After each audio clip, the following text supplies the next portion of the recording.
that in 2023, EDCA, or the Enhanced Defense Cooperation Agreement, is about to expire. And therefore, we need now a vigorous national debate on whether or not we should, in fact, renew the EDCA. Let me begin by saying that I've always believed that the Mutual Defense Treaty is obsolete. The Cold War framework by which we entered into the Mutual Defense Treaty has ceased to exist. Today, the priority of countries is economic progress. They want food in the table of their countrymen, especially here in the Philippines. And today, while we used to view the Soviet Union and China as a threat because of ideological differences with the Americans, we now view particularly China and Russia as very important economic partners. And of course, trade as well as investments from China and Russia are very much welcome because our priority now is to uplift the living standard of all Filipinos. So it is in this context that we have to re-examine whether or not we still need. The priority now of everyone, including China and Russia, is to bring food to the table of all their citizens. No? And that is why I think the Mutual Defense Treaty, because the conditions by which we adopted the Mutual Defense Treaty are no longer in existence, should also be re-examined in this regard. Now, having said that, the Mutual Defense Treaty has also proven to be inutile because twice we have lost islands and the United States did not come to our rescue. We lost Mischief Reef, we lost Panatag Shoal. And yet, despite the fact that it is very clearly stated that when there is an armed attack on any of our territories, the U.S. should come to our assistance, the United States failed to do so. So if the Mutual Defense Treaty has proven inutile in protecting the integrity of our territory, what is the point of the Mutual Defense Treaty? Another point that some commentators have said is that although the Mutual Defense Treaty allegedly says that the U.S. will come to our assistance whenever we are under armed attack, still under U.S. domestic law, they will have to comply with the constitutional requirement that Congress must in fact concur in the declaration of war before the United States can come to our assistance. To me, that's not too important a point because, as you know, the U.S. has gone to war with or without U.S. congressional approval. There is a relationship now of mutual interdependence between the United States and China.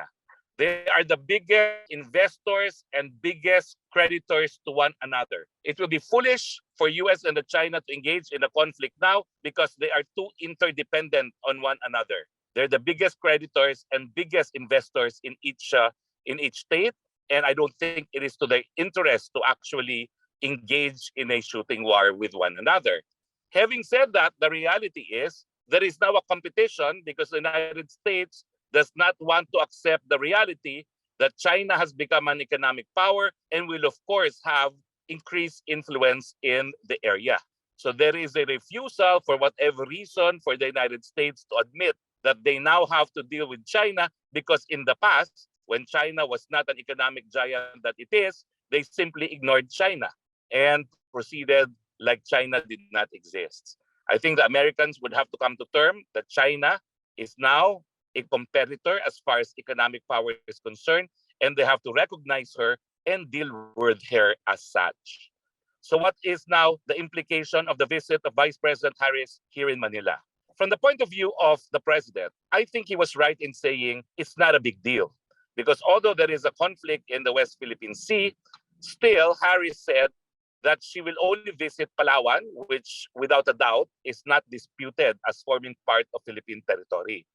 But that's as far as the Philippine perception is concerned. The American perception is it is in fact important to send a message to China that the Philippines is still an ally and that the Americans are still the force to reckon with in the Asia-Pacific area. Take note, I said that this is the American perception because the president's perception that the trip is no big deal is valid as far as the Philippines is concerned because we are both friends to the US and China. And of course, the vice president's boarding a Philippine vessel to cruise along the waters of undoubtedly Philippine water should not mean any harm to any other country. But the Americans are wily. They know that despite this, they will still be sending a message to China that the Philippines remains a committed ally and that the Philippines, without a doubt, is on the side of the Americans in case of a shooting war with China. That is the American perception. Now, because of this American perception, the Chinese too have their perception, and you cannot blame China in thinking that the American perception, in fact, is the correct perception, and therefore the visit may constitute a threat to China. That is the Chinese perception because the conflict is between America and China. The Chinese, though, have not considered us as a problem area since President Duterte started friendly relations with China, and President Marcos has said unequivocally that China remains to be the most important partner of the Philippines. Now, I have to emphasize the differences in perceptions. President Marcos is correct in saying it's no big deal. But the Americans, without a doubt, consider it as significant because it reiterates that the Philippines is an ally in its confrontation with China, which is wrong because we have never perceived China as our enemy.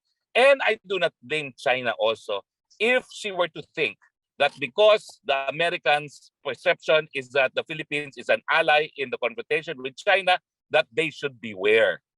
So all I'm saying is perhaps, even if from the point of view of the Philippines, it is no big deal, we should be more sensitive as far as the Chinese perception of the visit is concerned. And we need to accept that it is probably a valid perception as far as China is concerned. And the lesson to be learned is we must not allow ourselves to be used by the Americans again in their desire to send a message to China that they want to escalate tension in our region. Now, I don't think it is an accident that there was an incident in Pagasa Island on the first day of the Vice President's visit. This must be because of what I perceive or what I explained as the Chinese perception. It is now sending a message that if the Philippines will really be an ally to the United States, then although we remain friends, that this may change. So I think the whole incident in Pag-asa yesterday sends the message that I hope Philippines, you become true to our friendship and you will not allow yourself to be used by the Americans in their desire to retain their hegemony in the region. Going back now to the EDCA, why do I think we should scrap EDCA? Number one, it violates the Constitution. It allows the prepositioning of equipment and military troops without a treaty required by the Philippine Constitution, duly concurred in by the Senate, duly recognized by the other party as a treaty, and where Senate requires it, submitted to a referendum to be approved by the people. Secondly, it is not pursuant to our interests. When we allow U.S. preposition equipment and troops in our country, which could be used in an aggressive war or confrontation with China, we allow our territory to be used in a manner injurious to another state, that is China. That makes the Philippines a legitimate target for military attack on the part of China as well.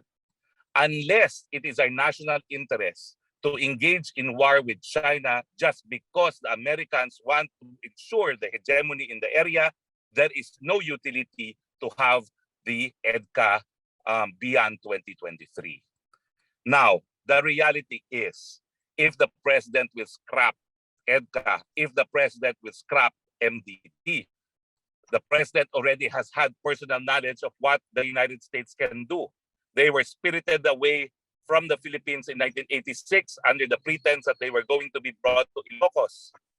The Americans can remove the president if he will move to remove EDCA and the Mutual Defense Treaty at the same time. So my humble suggestion is to ensure that the Americans will not view the president as antagonistic to American interests. For now, let us keep the Mutual Defense Treaty. I think the Americans will accept if we were to terminate EDCA but retain MDT. Retaining MDT is only for the purpose of ensuring they do not topple President PBBM, which is what happened in 1986. I think they will accept that MDT is in place even if EDCA were not around, because in any case, they can come up with other provisional agreements. But what is important is we declare that under our independent foreign policy, we have no interest to engage in war with anyone. What we want is diplomatic relations that will result in increased prosperity for our countrymen. And because we are Filipinos, we believe in the saying, makipag-away ka na sa kamag-anak, wag lang sa kapitbahay. That's all that I have to say. Thank you.